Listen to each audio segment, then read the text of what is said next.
नमस्कार दोस्तों, स्वागत है आप सभी लोगों का आपके अपने यूट्यूब परिवार में। और दोस्तों, आज के सेशन में हम लोग करने वाले हैं 2015 का आपका ऑफलाइन वाला पेपर, जिसमें कि हम लोग 61 से लेकर के क्वेश्चंस को डिस्कस करेंगे। 61 से लेकर के 90 के क्वेश्चंस को, यानी कि 30 क्वेश्चन पूरा का पूरा आज के सेशन में डिस्कस होगा।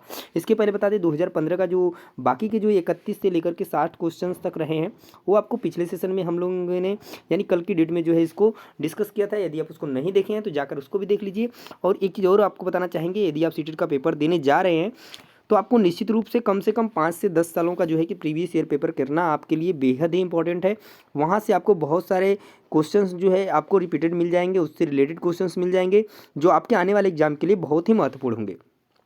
तो यदि आप अभी तक जो है कि प्रीवियस ईयर क्वेश्चन पेपर को नहीं किया है तो उसको आप इस चैनल पे आकर के चैनल को सब्सक्राइब करने के बाद जो है प्लेलिस्ट में जाकर के उन सबको कर सकते हैं, जहां पर आपको 2012 से लेकर के 2021 तक के ऑफलाइन वाले पेपर के साथ साथ ऑनलाइन वाले क्वेश्चन पेपर भी देखने को मिल जाएंगे। तो चलिए दोस्तों, आज का वीडियो शुरू करते हैं और आज का पहला क्वेश्चन करना शुरू करते हैं। तो जो लोग भी चैनल पर नए होंगे चैनल को सब्सक्राइब कर लेंगे।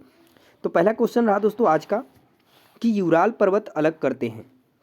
यूराल पर्वत अलग करते हैं किसको? अफ्रीका और एशिया को, एशिया और यूरोप को, अफ्रीका और यूरोप को, या उत्तर अमेरिका और दक्षिण अमेरिका को। तो यूराल पर्वत जो है आपका किसको किसको अलग करता है? तो दोस्तों ये आपका अलग करता है एशिया और यूरोप को। तो राइट आंसर जो बनेगा आपका ऑप्शन नंबर सेकंड बनेगा।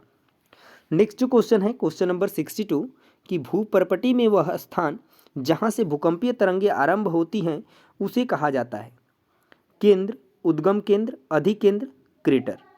तो भूपर्पटी में वह स्थान जहाँ से भूकंपीय तरंगें आरंभ होती हैं तो उसे क्या कहा जाता है? तो उसे उद्गम केंद्र कहा जाता है। क्या कहा जाता है? उसे उद्गम केंद्र कहा जाता है। तो राइट आंसर आपका बनेगा क्या? तो ऑप्शन नंबर सेकंड बन जाएगा। नेक्स्ट जो क्वेश्चन है क्वेश्चन नंबर 63 क्या है कि वायुमंडल की निम्नलिखित परतों में से कौन सी परत हवाई जहाज उड़ाने के लिए सबसे आदर्श है? क्षोभ मंडल, समताप मंडल, मध्य मंडल, तापमंडल।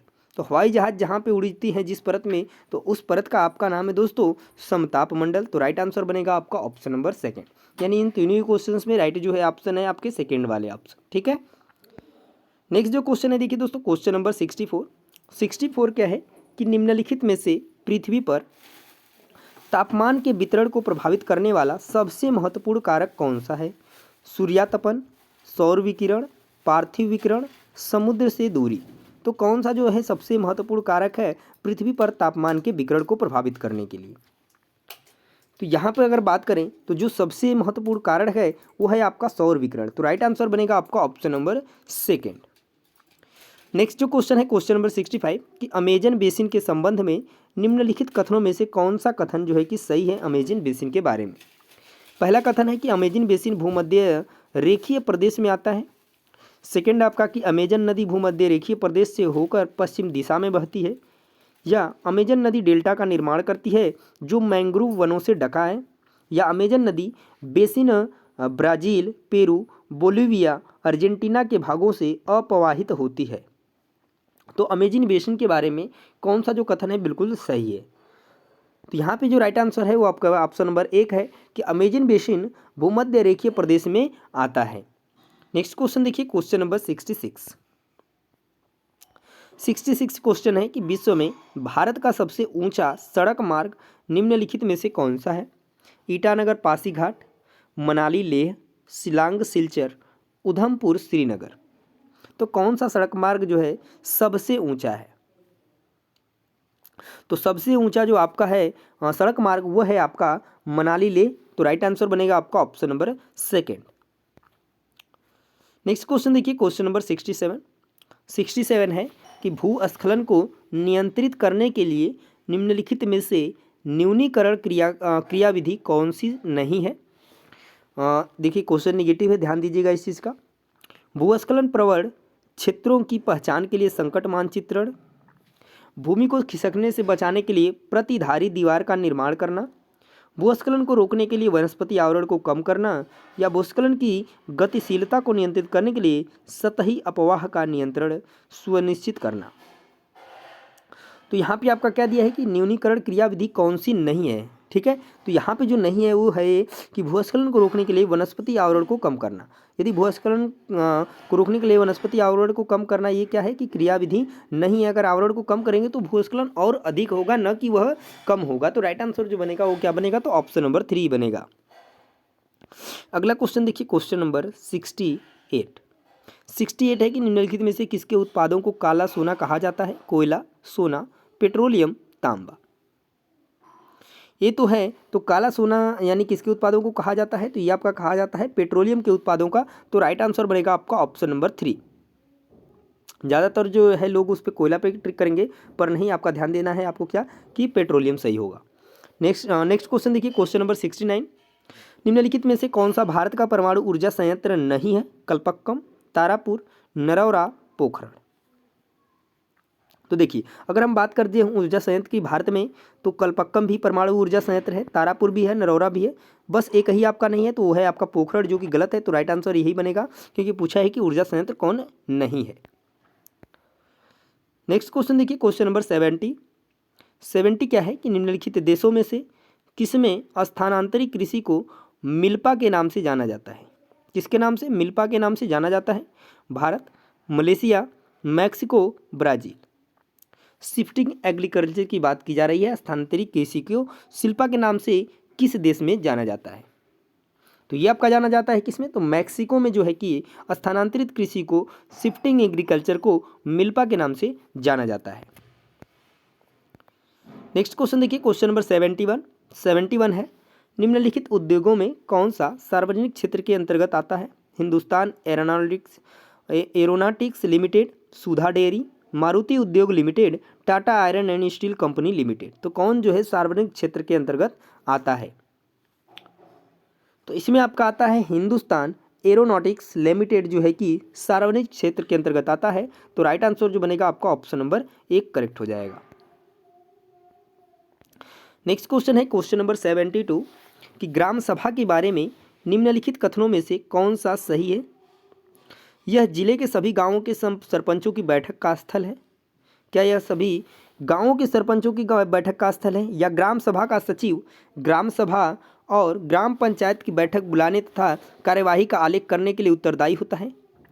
सभी ग्राम पंचायतों की विकास संबंधी योजनाओं का ग्राम सभा में पुनरीक्षण किया जाता है, या ग्राम सभा सभी ग्राम पंचायतों को धनराशि के वितरण को नियमित करती है।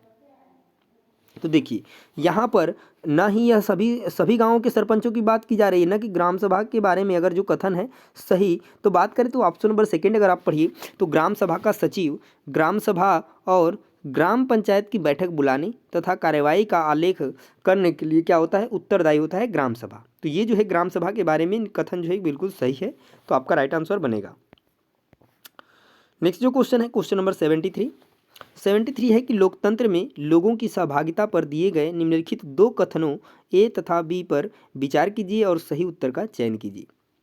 तो दिया क्या है लोकतंत्र में लोगों की सहभागिता पर, तो लोकतंत्र में सामाजिक आंदोलनों को संगठित करना सरकार और उसके कार्यों को चुनौती देने का एक तरीका है, या सेकंड, लोकतंत्र सभी लोगों को भागीदार होने की अनुमति देता है, लेकिन समाज के सभी वर्गों के लोग ऐसा करने में समर्थ नहीं होते। तो कौन सा कथन जो है कि सही है, इन पे विचार करना है। दोनों सही है, एक गलत है, एक सही है। तो बात करें अगर देखिए पहला कथन के बारे में कि लोकतंत्र में सामाजिक आंदोलनों को संगठित करना सरकार और उसके कार्यों को चुनौती देने का एक तरीका है, तो बात बिल्कुल सही है। और सेकंड ऑप्शन है यानी सेकंड कथन कि लोकतंत्र सभी लोगों को भागीदार होने की अनुमति देता है, लेकिन समाज के जो सभी वर्ग के लोग ऐसा करने में समर्थ नहीं होते हैं। तो यह कथन भी बिल्कुल सही है, यानी ए और बी दोनों सही हैं। तो राइट आंसर आपका बनेगा ऑप्शन नंबर 2। 74 क्वेश्चन क्या है कि निम्नलिखित में से कौन सा तिब्बत का राष्ट्रीय ग्रंथ है। तो तिब्बत का राष्ट्रीय ग्रंथ कौन है, बुद्ध सागा, केसर सागा, सिद्ध सागा, निर्वाण सागा। तो राष्ट्रीय ग्रंथ है आपका तिब्बत का केसर सागा। तो राइट आंसर बनेगा आपका ऑप्शन नंबर 2। नेक्स्ट जो क्वेश्चन है क्वेश्चन नंबर 75 देखिए, पटवारी यानी लेखपाल द्वारा किए गए कार्यों के विषय में ए और बी पर 2 कथन दिए गए हैं, उन पर विचार कीजिए और निम्नलिखित में से सही उत्तर का चयन कीजिए। पहला है कि पटवारी एक गांव अथवा गांवों के समूह की भूमि का अद्यतन लेखा जोखा रखता है। बी है कि पटवारी अपने अधिकार क्षेत्र में उगाई गई फसलों के बारे में सरकार को सूचना देने के लिए उत्तरदायी होता है। तो क्या है सही है दोनों में से? तो देखिए, पटवारी एक गांव अथवा गांव के समूह की भूमि का अद्यतन यानी कि लेखा जोखा रखता है, बिल्कुल बात सही है। और पटवारी अपने अधिकार क्षेत्र में उगाई गई फसलों के बारे में भी सरकार को सूचना देने के लिए उत्तरदायी होता है, बिल्कुल सही है। तो राइट आंसर बनेगा आपका ऑप्शन नंबर सेकंड, यानी कि दोनों कथन जो है कि बिल्कुल सही है पटवारी के बारे में। नेक्स्ट जो क्वेश्चन है क्वेश्चन नंबर 76 कि निम्नलिखित कथनों में से कौन सा कथन लोकतंत्र के संबंध में गलत है? क्वेश्चन निगेटिव है। लोकतंत्र में देश के नागरिकों को अपनी पसंद का नेता चुनने की छूट होती है, बात बिल्कुल सही है। लोकतंत्र में नागरिकों को कुछ स्वतंत्रताएं प्राप्त होती है। लोकतंत्र में एक शासक के पास देश पर शासन करने की संपूर्ण ताकत होती है। या लोकतंत्र में लोग लिए गए निर्णयों पर प्रश्न उठा सकते हैं। तो यहाँ पर देखिए पूछा है कि कौन गलत है, तो पहली बात बिल्कुल सही है कि जो है कि पसंद का नेता चुनने की छूट होती है। उसके बाद नागरिकों को कुछ स्वतंत्रताएं प्राप्त होती हैं। उसके बाद लोकतंत्र के लोग जो है कि लिए गए निर्णयों पर क्या कर सकते हैं, प्रश्न उठा सकते हैं, बिल्कुल उठा सकते हैं। पर यहाँ पर दिया है लोकतंत्र में एक शासक के पास देश पर शासन करने की संपूर्ण ताकत होती है, तो ये बात गलत है और यही इस क्वेश्चन का राइट आंसर भी बनेगा। अगला जो क्वेश्चन है देखिए क्वेश्चन नंबर 77 दिया है कि अभियानों के फलस्वरूप महिलाओं के संरक्षण के लिए नए कानून बने। निम्नलिखित प्रताड़नाओं में से किस एक के कारण महिलाओं को संरक्षित करने के लिए 2006 में एक कानून बना? घरेलू हिंसा, यौन प्रताड़ना, बच्चों के साथ दुर्व्यवहार या असमान वेतन। 2006 में एक जो कानून बना तो वो किसको संरक्षित करने के लिए बना था? तो ये बना था आपका घरेलू हिंसा को लेकर के। तो राइट आंसर बनेगा आपका ऑप्शन नंबर 1। अगला जो क्वेश्चन है क्वेश्चन नंबर 78 है कि संचार माध्यम के संदर्भ में निम्नलिखित कथनों में से कौन सा गलत है? तो विज्ञापनों द्वारा धन कमाया जाता है, तो ये क्या सही है कि गलत है? जनसंचार द्वारा उपयोग में लाई जाने वाली तकनीकें बदलती रहती हैं। जनसंचार का लोगों एवं जानकारी पहुंचाना एक महत्वपूर्ण कार्य है। या सरकार संचार माध्यम की कार्यप्रणाली में नियमित सरकारी हस्तक्षेप रहता है। तो देखिए कौन सा गलत है पूछा है, तो विज्ञापनों द्वारा धन कमाया जाता है, बिल्कुल कमाया जाता है। जैसा कि आप लोग देखते होंगे बहुत सारे विज्ञापन जो है टीवी के ऊपर आपको मोबाइल्स में या फिर अलग अलग जगहों पे देखने को मिलते रहते हैं। नेक्स्ट जो है कि जनसंचार द्वारा उपयोग में लाई जाने वाली तकनीकें जो है दिन प्रतिदिन बदलती रहती हैं, बिल्कुल बदलती रहती हैं और ये जानकारी पहुंचाने का एक महत्वपूर्ण कार्य है भी है लोगों तक, तो ये भी बात सही है। जबकि संचार माध्यम की कार्यप्रणाली में नियमित सरकारी हस्तक्षेप रहता है। कैसा है, क्या सरकार बार बार हस्तक्षेप करती है ऐसे संचार माध्यम में कि कार्यप्रणाली में? नहीं, तो ये गलत होगा। तो यही जो है कि राइट आंसर भी बनेगा क्योंकि पूछा था कि कौन सा गलत है। नेक्स्ट जो क्वेश्चन है देखिए क्वेश्चन नंबर 79 है कि समाचार चैनल पर विज्ञापन का मूल्य निर्भर होता है चैनल की लोकप्रियता पर, दर्शकों की मांग पर, बड़े व्यापारिक घरानों पर या कंपनी क्षेत्र पर। तो देखिए ये निर्भर किसके करता है, तो समाचार चैनल पर जो विज्ञापन का मूल्य होता है वो निर्भर करता है किस पे, तो चैनल की लोकप्रियता पर। तो राइट आंसर बनेगा आपका ऑप्शन नंबर 1। अगला क्वेश्चन देखिए क्वेश्चन नंबर 80 क्वेश्चन नंबर 80 है यानी कि जनहित याचिका यानी PIL के संदर्भ में नीचे दिए गए दोनों कथनों पर विचार कीजिए और सही उत्तर का क्या कीजिए, चयन कीजिए। तो एक कथन है कि यह एक ऐसी व्यवस्था है यानी जनहित याचिका जिसके माध्यम से सरकार की क्रियाकलापों के विषय में आवश्यक जानकारी जो है कि प्राप्त करते हैं। या B यह एक ऐसी व्यवस्था है जिसके माध्यम से किसी व्यक्ति या संस्था को जिसके अधिकारों का उल्लंघन हुआ है उन्हें न्याय पाने के लिए उच्च न्यायालय या सर्वोच्च न्यायालय में याचिका दायर करने का अधिकार दिया गया है। देखिए तो जनहित याचिका के बारे में बात करें तो यह ऐसी व्यवस्था है जिसके माध्यम से सरकार के क्रियाकलापों के विषय में आवश्यक जानकारी प्राप्त कर सकते हैं। ये बात बिल्कुल गलत है। जबकि जो दिया है कि यहाँ पर कि यह एक ऐसी व्यवस्था है जिसके माध्यम से किसी व्यक्ति या संस्था को जिनके अधिकारों का क्या हुआ है, उल्लंघन हुआ है, उन्हें न्याय पाने के लिए उच्च न्यायालय या सर्वोच्च न्यायालय में जो है याचिका दायर करने का अधिकार दिया गया है। तो ये चीज़ बिल्कुल सही है, यानी ये गलत है, B सही है। तो ये किस ऑप्शन में है, तो ऑप्शन 3 में है। तो राइट आंसर बनेगा आपका ऑप्शन नंबर 3। अगला जो क्वेश्चन है देखिए क्वेश्चन नंबर 81 कि संसद के प्रश्नकाल सत्र के संबंध में A और B दोनों कथनों पर क्या करिए, विचार कीजिए और निम्नलिखित विकल्पों में से सही विकल्प का चयन कीजिए। तो संसद सरकार के कामकाज के बारे में जानकारी प्राप्त करते हैं। यह एक ऐसी व्यवस्था है जिसमें कार्यकारिणी विधायक को नियंत्रित करती है, यानी संसद के बारे प्रश्नकाल सत्र के बारे में दिया है। ठीक है, तो यह एक ऐसी व्यवस्था है जिसमें कार्यकारिणी विधायिका को नियंत्रित करती है। तो यहाँ पर अगर हम बात करें कि संसद जो होती है सरकार के कामकाज के बारे में जानकारी प्राप्त करते हैं, बिल्कुल बात सही है। जबकि यह ऐसी व्यवस्था नहीं है जिसमें कार्यकारिणी विधायक को नियंत्रित करती है, तो ये गलत है। यानी ए जो है सही है, बी गलत है। तो कौन सा है? तो ऑप्शन नंबर 1 है, बिल्कुल सही हो जाएगा। Right answer option number 1। अगला क्वेश्चन देखिए, क्वेश्चन नंबर 82। देखिए आपको अधिक जो क्वेश्चंस मिलेंगे इसमें एसएसटी के अंदर इस तरीके के बहुत से क्वेश्चन मिलेंगे जो कथनों पर विचार करने वाले हैं। तो इसके लिए आपको बहुत ही जानकारी जरूरी होती है। अगर इस तरीके के आप जो है क्वेश्चन पेपर को, अगर आप प्रीवियस ईयर क्वेश्चन पेपर जो प्रैक्टिस नहीं किए हैं, तो आपको यहाँ पर बहुत सारी परेशानियाँ हो सकती हैं। आप समझ ही नहीं पाएंगे कि किस तरीके से जो है क्वेश्चन का आंसर देना है और क्या चीज़ें पूछी गई हैं। क्वेश्चन में क्या पूछा गया है कि न्यायिक समीक्षा पर दिए गए निम्नलिखित दो कथनों ए और बी पर विचार कीजिए और सही उत्तर का चयन कीजिए।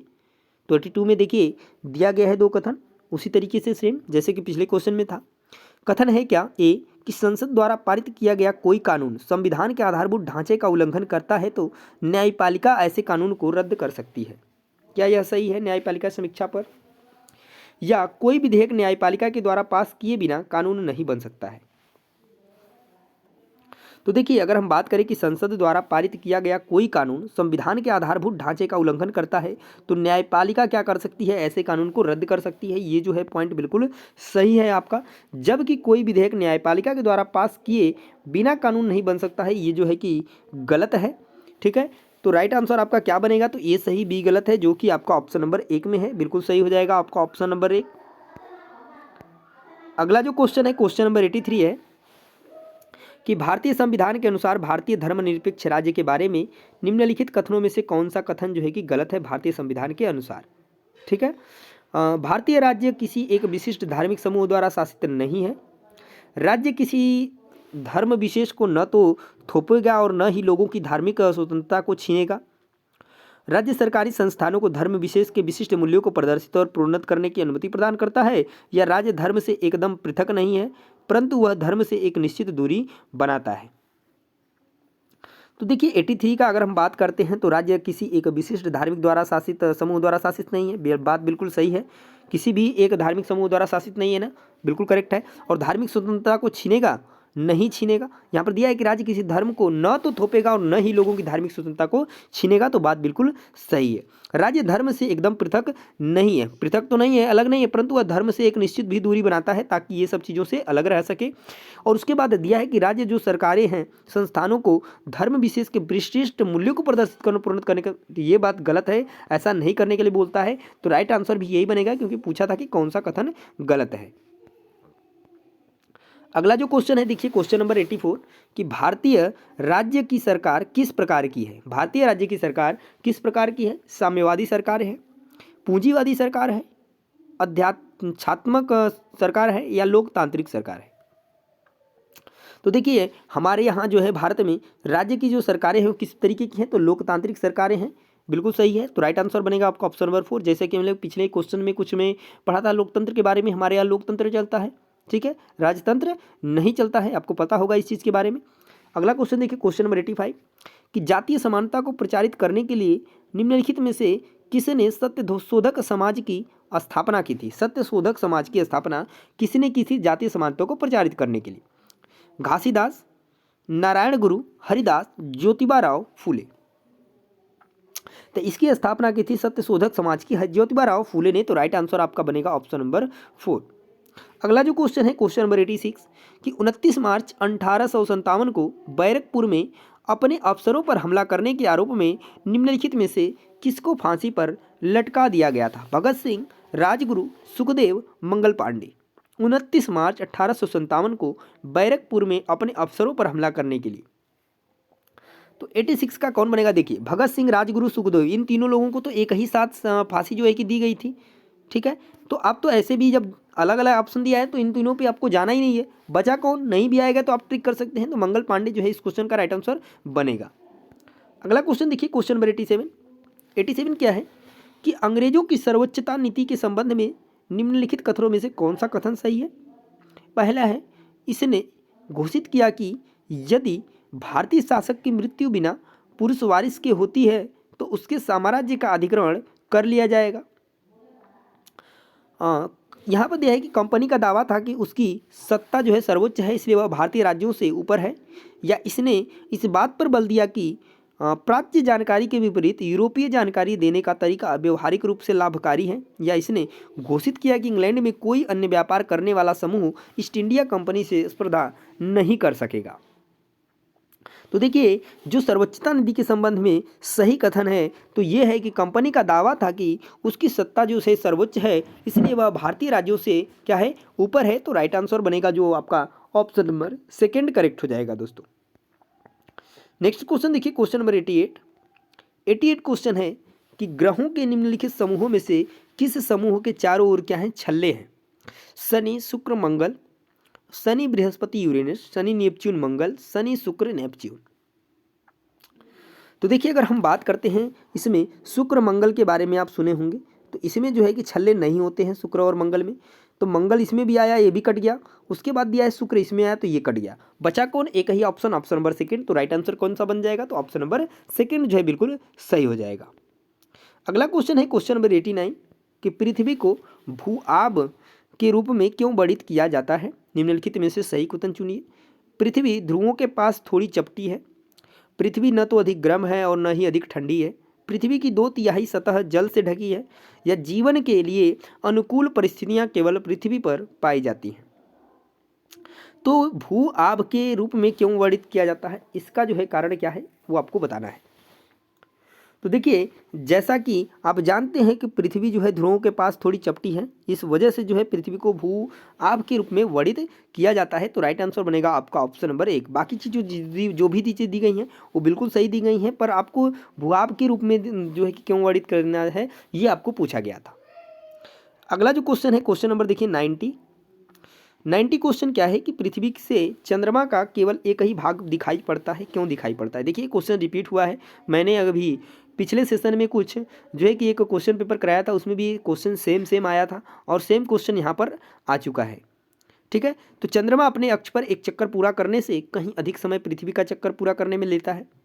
चंद्रमा पृथ्वी का एक चक्कर पूरा करने में जितना समय लेता है उतना ही समय अपने अक्ष पर एक चक्कर पूरा करने में लेता है, या चंद्रमा केवल पृथ्वी का चक्कर लगाता है परंतु अपने अक्ष पर चक्कर नहीं लगाता है, या चंद्रमा पृथ्वी का चक्कर नहीं लगाता है केवल अपने अक्ष पर चक्कर लगाता है। तो क्या कारण पड़ता है जो है कि पृथ्वी से जो है चंद्रमा का केवल एक ही भाग दिखाई पड़ता है?